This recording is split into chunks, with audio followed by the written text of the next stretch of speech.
Hey everyone, welcome back to the channel. In today's video, I'm going to show you how to apply for the Best Buy credit card. So first of all, come for the Best Buy's homepage and you can see what the active reward program is at the present time. But if you want to apply, just click on apply button and we'll go through this step by step. So I don't have a bestbuy.com account.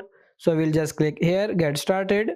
If you do and just enter your email and password right there, so all we have to do is enter our personal information, which I will do right here. I will use any name here, and then your email address.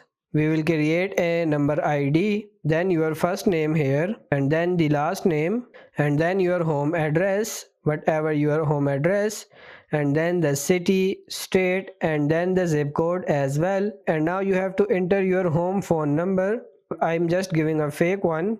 And then you have to scroll down your financial information, your annual income, your monthly manage or rent payment, your residence status, and then the time at residence.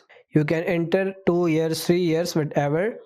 And then all you have to do is just enter your personal information. We are not going to keep going through all of this. At the very end, you have to just confirm. Then you will have to keep entering more and more of your personal information, but basically you will be approved or disapproved for this card instantly. And if you are approved, you will have to create a profile with Best Buy, and then you can start reaping those great rewards. So that's pretty much it for this video. I hope this video was helpful. If it is, like it and subscribe to the channel. Thank you.